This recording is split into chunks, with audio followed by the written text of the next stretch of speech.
In 1947, Andy Dufresne, Tim Robbins, a banker in Maine, is convicted of murdering his wife and her lover, a golf pro. Since the state of Maine has no death penalty, he is given 2 consecutive life sentences and sent to the notoriously harsh Shawshank Prison. Andy keeps claiming his innocence, but his cold and calculating demeanor leads everyone to believe he did it.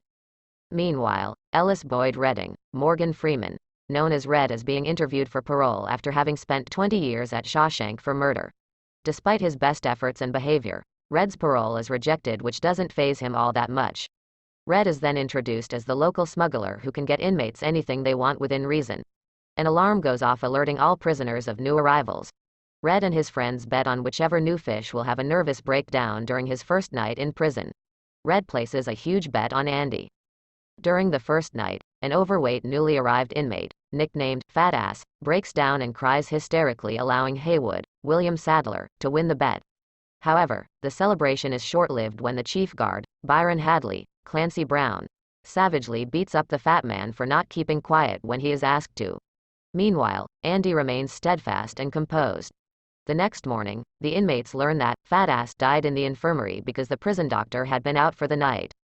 Andy inquires about the man's name only to get put down by Haywood. About a month later, Andy approaches Red, having heard of his talents for finding things. He asks Red to find him a rock hammer, an instrument he claims is necessary for his hobby of rock collecting and sculpting. Red asks a few questions about his intentions, which Andy laughs off. Red agrees to place the order and also warns Andy about the Sisters, a group of prisoners who sexually assaults other prisoners, most importantly their leader, Boggs, Mark Rolston, who has a crush on Andy. Though other prisoners consider Andy a really cold fish, Red sees something in Andy and likes him from the start. Red thinks Andy intends to use the hammer to engineer an escape in the future, but when he finally sees the tool's actual size, he understands why Andy laughed and laughs too, putting aside the thought that Andy could ever use it to dig his way out of prison. During the first 2 years of his incarceration, Andy spends most of his time working in the prison laundry or fighting off Boggs and the Sisters. Though he persistently resists and fights them every time, Andy is beaten and raped on a regular basis but keeps quiet about it. When a work detail for tarring the roof of one of the prison's buildings is announced, Red pulls some strings to get Andy and a few of their mutual friends assigned to the job, giving everyone a break from the usual. During the job, Andy overhears Hadley complaining about having to pay taxes for an upcoming inheritance. Drawing from his expertise as a banker, Andy lets Hadley know how he can shelter his money from the IRS by turning it into a one-time gift for his wife. He then offers to assist Hadley in filling out the paperwork in exchange for some cold beers for his fellow inmates while on the tarring job. Hadley first threatens to throw Andy off the roof, but eventually agrees and do provide the working inmates with cold beers before the job is finished. Red remarks that Andy may have engineered the privilege to build favor with the prison guards as much as with his fellow inmates, but he also thinks Andy did it simply to feel normal again. While watching a movie, Andy approaches Red with another unusual demand and asks for the actress Rita Hayworth. Red is surprised by the demand but agrees to place the order. As he exits the theater, Andy once more encounters the Sisters. Although he is able to talk his way out of being raped, he is brutally beaten within an inch of his life, putting him in the infirmary for a month. Boggs spends a week in solitary for the beating.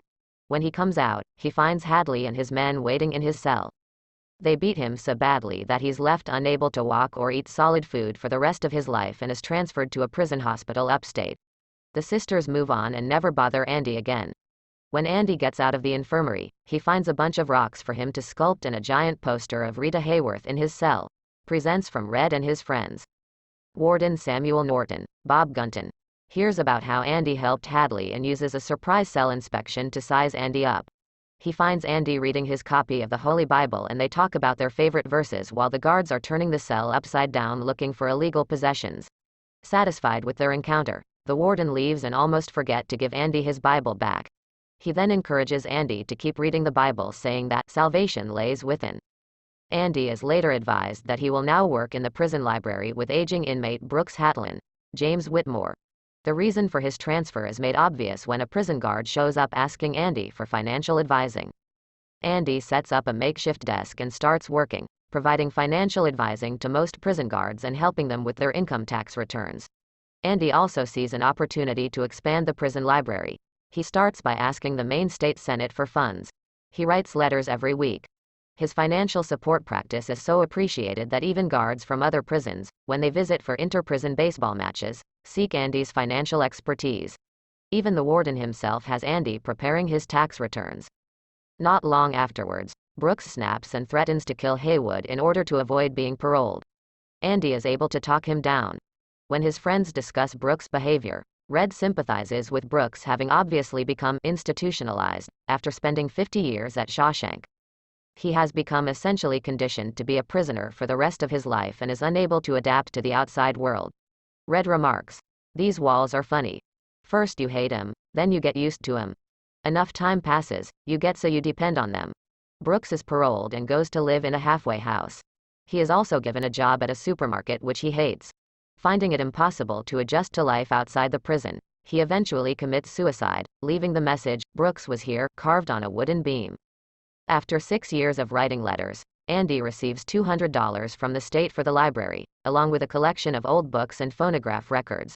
Though the state senate thinks this will be enough to get Andy to halt his letter-writing campaign, he is undaunted and redoubles his efforts. When the donations of old books and records arrive at the warden's office, Andy finds a copy of Mozart's The Marriage of Figaro among the records. He locks the guard assigned to the warden's office in the bathroom and plays the record over the prison's PA system. The entire prison is soon captivated by the music. Red remarks that the voices of these women made everyone feel free, if only for a brief moment. Outside the office, Norton appears furious at the act of defiance, and orders Andy to turn off the record player. Andy responds by turning up the volume. The warden orders Hadley to break into the office and Andy is sent immediately to solitary confinement for 2 weeks. When he gets out, he tells his friends that the stretch was the easiest time he ever did in the hole because he spent it with Mozart's Figaro stuck in his head for comfort. When the other prisoners tell him how unlikely that is, he talks about the power that hope can have in prison and that hope can sustain them. Red strongly disagrees with Andy, claiming that hope is a dangerous thing in a place like Shawshank and tells Andy he should get used to living without it. Andy implies that this is exactly what Brooks did and Red leaves the table angry. Not long after, Red has a new parole hearing and realizes he's been in prison for 30 years now. He uses the exact same words he used 10 years earlier, only with no enthusiasm at all. His parole is rejected again. Andy gives him an harmonica to commemorate his 30 years, which Red replies by offering Andy a giant poster of Marilyn Monroe to commemorate his 10 years. About 4 years after the Mozart incident, the state senate finally comes to the conclusion that they won't get rid of Andy with just another check. So they allow him a budget of $500 a year to build his library.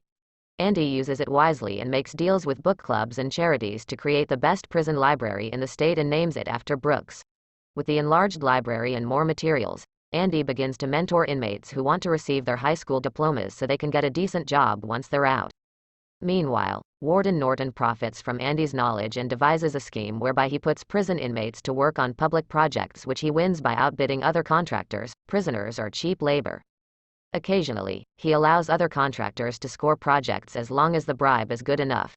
Andy launders the money by setting up several accounts in several banks, along with several investments, using the fake identity of Randall Stevens, a man who only exists on papers, created by Andy himself through his knowledge of the system and mail-ordered forms. Randall Stevens officially has a birth certificate, social security number, and driving license. Should anyone ever investigate about the scheme, they will chase a man who only exists on paper. Andy shares the details with Red, noting that he had to go to prison to learn how to be a crook. In 1965, a young prisoner named Tommy Gil Bellows comes to Shawshank to serve time for breaking and entering. Tommy is easygoing, charismatic, and popular among the other inmates and is befriended by both Andy and Red. When Tommy explains that he's been going in and out of prison ever since he was 13 years old, Andy suggests that Tommy should consider another line of work besides theft because he seems to be not so good at it. The suggestion really gets to Tommy and he asks Andy to help him work on earning his high school equivalency diploma. Though Tommy is a good student, he is still frustrated when he takes the exam itself, crumpling it up and tossing it in the trash. Andy retrieves it and sends it in anyway. Tommy asks Red about Andy's case, which Red explains. Upon hearing the story, Tommy is visibly upset. He then tells Andy and Red the story of a former cellmate of his from another prison who boasted about killing a man who was a pro golfer at the country club he worked at, along with his lover. The woman's husband, a banker, had gone to prison for those murders. With this new information, Andy, full of hope, meets with the warden, expecting Norton to help him get a new trial with Tommy as a witness. The reaction from Norton is completely contrary to what Andy hoped for. When Andy says emphatically that he would never reveal the money laundering schemes he set up for Norton over the years, the warden becomes furious and orders him to solitary for a month. The inmates discuss the sentence, mentioning it is the longest time in solitary that they've ever heard of. They also realize that Andy may truly be innocent after all and has spent almost 20 years in prison for a crime he didn't commit.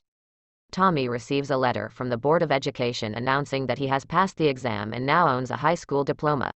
A guard passed the news to Andy in his solitary cell, which makes him smile a little.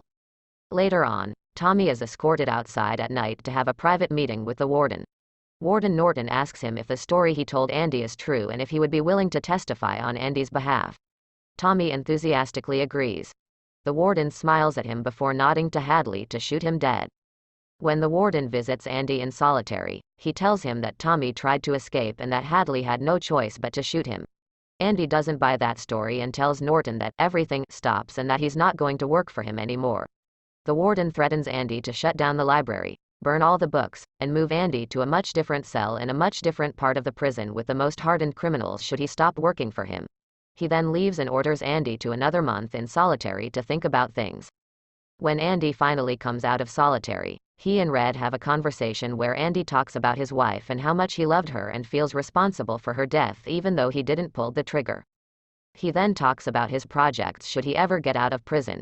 He talks about Zihuatanejo, a beach town on the Pacific coast of Mexico where he'd like to live for the rest of his life and manage a hotel there.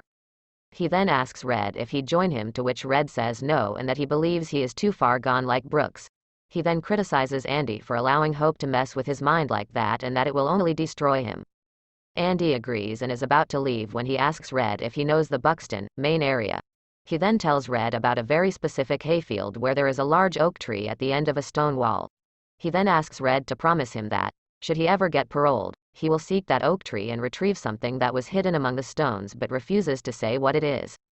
Red promises but is worried about his friend's state of mind. His worries are heightened further when he learns that Andy has asked Hayworth for a 6-foot rope. Red believes Andy may have finally reached his breaking point and is about to commit suicide. Meanwhile, Norton asks Andy to shine his shoes for him and put his suit in for dry cleaning before retiring for the night. Andy returns to his cell and the guards turn the lights off for the night. Red remarks that it was the longest night of his life. The following morning, Andy has not answered the morning call and is not standing in front of his cell like every morning. The guard yells at Andy for putting him late and walks to his cell expecting to find a seriously sick or dead Andy. At the same time, Norton becomes alarmed when he finds Andy's shoes in his shoebox instead of his own. The alarm then goes off announcing a missing inmate. Norton rushes to Andy's empty cell and demands an explanation. Hadley brings in Red, but Red insists he knows nothing of Andy's plans. Becoming increasingly hostile and paranoid, Norton starts throwing Andy's sculpted rocks around the cell. When he throws one at Andy's poster of Raquel Welch, in the spot previously occupied by Marilyn Monroe, and before that by Rita Hayworth, the rock punches through and into the wall. Norton tears the poster from the wall, revealing a tunnel just wide enough for a man to crawl into. It is revealed in a series of flashback sequences narrated by Red that many years ago, not long after receiving his rock hammer, Andy innocently tried to carve his name on his cell wall when a chunk of it came off. Andy, being a fan of geology, realized that the material the wall was made off of could make it possible for him to dig a hole in case he ever needed to escape. Andy first ordered the giant poster of Rita Hayworth to hide the hole. He then spent years digging at night with his rock hammer and hiding the dirt from his job into his pockets, which he would then empty in the courtyard during his morning walks. When Tommy was killed, Andy decided it was time to go. During the previous night's thunderstorm, Andy wore Norton's clothes underneath his own to his cell, catching a lucky break when no one notices Norton's shiny black shoes on his feet, including Red. He packed many of his belongings, some papers and Norton's clothes, into a plastic bag which he tied to himself with the rope he'd asked for, and escaped through his hole. The tunnel he'd excavated led him to a space between two walls of the prison where he found a sewer main line. Using a rock, he hit the sewer line in time several times with the lightning strikes and eventually broke it open. After crawling through 500 yards of the raw sewage contained in the pipe, Andy emerged in a brook outside the walls. A search team later found his prison clothes, a bar of soap and a very worn-out rock hammer. While the warden and Red are discovering Andy's genius escape, Andy walks into the Maine National Bank in Portland, where he had put Norton's money. Using his assumed identity as Randall Stevens, and with all the necessary documentation, he closes the account and walks out with a cashier's check. Before he leaves, he asks them to drop a package in the mail. He continues his visitations to nearly a dozen other local banks, ending up with some $370,000. The package contains Warden Norton's accounting books, which are delivered straight to the Portland Daily Bugle newspaper along with Andy's written confessions and testimony. Not long after, the Maine State Police storm Shawshank Prison along with several reporters to cover the developing story. Hadley is arrested for the murder of Tommy and is taken away by the state police. According to Red, he heard unfounded rumors through the grapevine that Hadley allegedly started crying like a little girl in the back seat of the police squad car while he was being taken away. Seeing Hadley being taken away in a police squad car and the local district attorney entering the prison with several policemen holding a warrant for Norton's arrest. Warden Norton finally opens his safe in his office, which he hadn't touched since Andy escaped, and instead of his books, he finds the Bible he had given Andy with a note to the warden saying that he was right, salvation did lay within. Norton then opens it to the Book of Exodus and finds that the pages had all been cut out in the shape of Andy's rock hammer. Norton walks back to his desk as the police pound on his door, takes out a small revolver and commits suicide by shooting himself in the head. Red remarks that he wondered if the warden thought, right before pulling the trigger, how Andy could ever have gotten the best of him. Shortly after, Red receives a postcard from Fort Hancock, Texas, with nothing written on it. Red takes it as a sign that Andy made it into Mexico to freedom. Red and his buddies kill time talking about Andy's exploits, with a few embellishments, but Red falls into a sort of depression from missing his friend. At Red's next parole hearing in 1967, he talks to the parole board about how rehabilitated is just a made-up word invented to justify their job. He then explains how much he regrets his actions of the past, not because he's in jail but because he knows how wrong it was. He then closes by saying that he has to live with that for the rest of his life and ask the board to stop wasting his time and leave him alone. His parole is finally granted. He goes to live and work at the same places that Brooks did, even seeing Brooks' message carved into the wooden beam. He frequently walks by a pawn shop which has several guns in the window. At times he contemplates trying to get back into prison, feeling that he has no life outside of prison where he has spent most of his adult life, but he remembers the promise he made to Andy. He then reveals that he was not looking at the guns but at the compasses behind the guns and he bought one. Red follows Andy's instructions, hitchhiking to Buxton and finding the stone wall Andy described. Just as Andy said, there is a large black stone. Underneath is a small box containing a large sum of cash and instructions to come find him in Zihuatanejo, although he doesn't name the city just in case. He also says he needs somebody who can get things for a project of his. Red suddenly understands all the power of hope and feels exhilarated by the feelings inside of him. After carving a new message in the wooden beam which reads, "Brooks was here, so was Red," Red violates parole and leaves the halfway house, unconcerned since no one is likely to do an extensive manhunt for an old crook like him. Red takes a bus to Fort Hancock, where he crosses into Mexico. The two friends are finally reunited on a beach of the Pacific coast, just like Andy had been hoping for.